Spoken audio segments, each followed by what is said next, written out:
اعوذ باللہ من الشیطان الرجیم، بسم اللہ الرحمن الرحیم۔ درود کی فضیلت۔ شیخ احمد بن منصور رحمۃ اللہ علیہ کا جب انتقال ہو گیا تو اہل شیراز میں سے کسی نے ان کو خواب میں دیکھا کہ وہ جامع شیراز کے محراب میں کھڑے ہیں اور انہوں نے خوبصورت لباس زیب تن کیا ہوا ہے اور ان کے سر پر تاج ہے جو کہ موتیوں سے مزین کیا گیا ہے۔ تو ناظرین کرام، خواب دیکھنے والے نے پوچھا، حضرت کیا حال ہے؟ فرمایا کہ اللہ تعالیٰ نے مجھے بخش دیا ہے اور میرا اکرام فرمایا، مجھے تاج پہنا کر جنت میں داخل کیا۔ جب ان سے پوچھا گیا یہ سب کیسے ہوا تو جواب دیا، میں حضور نبی اکرم صلی اللہ علیہ وسلم پر درود پاک کی کثرت کیا کرتا تھا اور یہی عمل میرے کام آیا۔ اسی طرح شیخ حسین بن احمد بستامی نے فرمایا کہ میں نے اللہ تعالیٰ سے دعا کی کہ یا اللہ مجھے خواب میں ابو صالح مؤذن کو دکھا دے۔ چنانچہ اللہ نے میری دعا کو قبول کیا اور میں نے خواب میں ابو صالح مؤذن کو دیکھا کہ وہ بہت ہی شاندار حالت میں ہے۔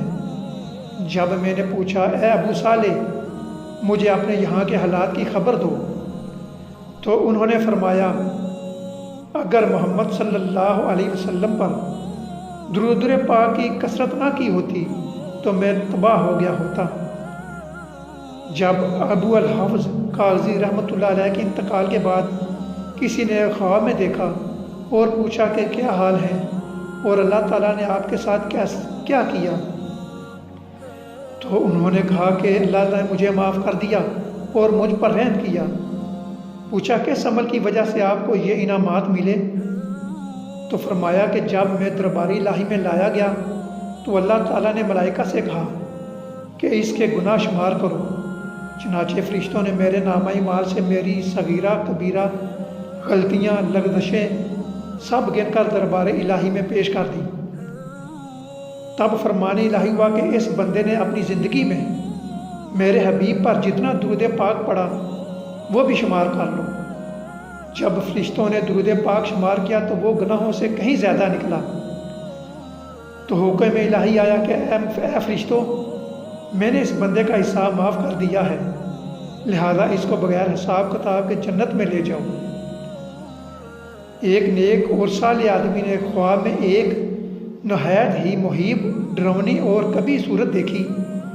اس نے گھبراتے ہوئے اس سے پوچھا، آپ کون ہیں؟ تو اس نے کہا کہ تیرے اعمال ہوں۔ پوچھا کہ تو اسے نجات کی کوئی صورت ہو سکتی ہے؟ اس نے کہا، ہاں، اللہ کے حبیب محمد صلی اللہ علیہ وسلم پر کثرت سے درود پاک پڑھتے رہو۔ حضرت شیخ شبلی رحمۃ اللہ علیہ نے بیان فرمایا کہ میرا ہمسایہ فوت ہو گیا تھا۔ میں نے اسے خواب میں دیکھا اور اس سے پوچھا کہ تیرے ساتھ اللہ نے کیسا معاملہ کیا؟ اس نے فرمایا کہ حضرت آپ کیا پوچھتے ہیں، بڑے بڑے خوفناک مناظر میرے سامنے آئے۔ منکر اور نکیر کے سوالات کا وقت تو نہایت خطرناک اور دشوار تھا، حتیٰ کہ میں سوچ میں پڑ گیا تھا کہ میرا خاتمہ ایمان پر ہوا ہے کہ نہیں۔ اچانک مجھ سے کہا گیا، تیری زبان بیکار رہی، اسی وجہ سے تم مصیبت میں ہو۔ تب عذاب کے فرشتوں نے مجھے سزا دینے کا قصد کیا، تو کیا دیکھتا ہوں کہ میرے اور فرشتوں کے درمیان ایک نورانی اور حسین و جمیل انسان حائل ہو گیا جس کے جسم سے خوشبو مہکتی تھی۔ منکر اور نکیر کے سوالوں کے جوابات کو مجھے پڑھاتا گیا اور میں دہراتا گیا اور کامیاب ہو گیا۔ پھر میں نے اس نورانی انسان سے پوچھا کہ آپ کون ہیں؟ اس نے کہا، میں تیرا درود پاک ہوں جو تو دنیا میں اللہ کے حبیب محمد صلی اللہ علیہ وسلم پر پڑھتا تھا۔ اب تو فکر نہ کر، میں تیرے ساتھ رہوں گا، قبر میں، حشر میں، پل صراط پر، ہر مشکل مقامات پر تیرے ساتھ رہوں گا اور مددگار رہوں گا۔ بلخ میں ایک امیر کبیر سردار کا تھا، اس کے 2 بیٹے تھے اور اس خوش نصیب کے پاس دنیاوی دولت کے علاوہ ایک نعمت عظمیٰ یہ تھی کہ اس کے پاس سید دو عالم صلی اللہ علیہ وسلم کے 3 بال مبارکہ بھی تھے۔ جب وہ خوش بخت فوت ہو گیا تو اس کے بیٹوں نے باپ کی جائیداد آپس میں تقسیم کر لی، اور جب موئے مبارکہ کی باری آئی تو بڑے بیٹے نے 1 بال اپنے پاس رکھ لیا اور 1 بال چھوٹے بھائی کو دے دیا، اور تیسرا بال بڑے بھائی نے کہا کہ آدھا آدھا کر لیتے ہیں۔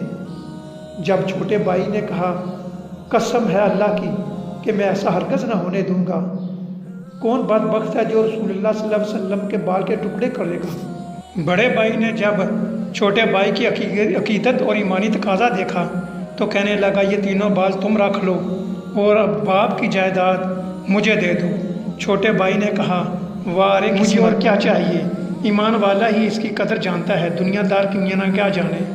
چنانچہ بڑے بھائی نے دنیا کی دولت لے لی اور چھوٹے بھائی نے تینوں موئے مبارکہ لے کر ان کو عزت و احترام سے رکھ دیا، اور جب بھی ذوق شوق پیدا ہوتا تو ان کی زیارت کر لیتا اور درود پاک پڑھتا۔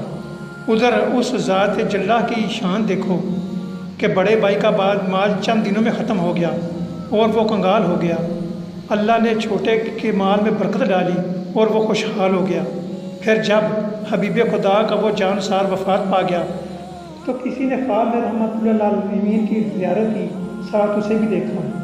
سیدنا دو عالم صلی اللہ علیہ وسلم نے فرمایا اے میری امتی، تم لوگوں میں یہ اعلان کر دو کہ اگر کسی کو کوئی حاجت کوئی مشکل پیش آئے تو وہ میرے اس بندے کی قبر پر حاضر ہو کر اللہ تعالیٰ سے سوال کرے۔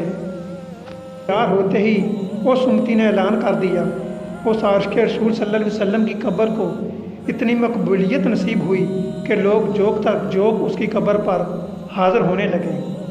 اور نزات المجالس میں ہے کہ جب بڑے بھائی کا مال ختم ہو گیا اور وہ بالکل فقیر ہو گیا، اس نے خواب میں نبی کریم صلی اللہ علیہ وسلم کو دیکھا اور اپنی حالت بیان فرمائی تو نبی کریم صلی اللہ علیہ وسلم نے فرمایا اے بدنصیب، تو نے بال مبارک پر دنیا کو ترجیح دی اور تیرے بھائی نے وہ موئے مبارکہ لے لیے، اور وہ جب بھی ان کی زیارت کرتا، ان کو دیکھتا، ان پر اور مجھ پر درود پڑھتا، اللہ تعالیٰ نے اسے دونوں جہانوں میں نیک بخت اور سعید کر دیا ہے۔ صبح جب وہ بیدار ہوا تو چھوٹے بھائی کی خدمت میں حاضر ہوا اور اس کے غلاموں میں شامل ہو گیا۔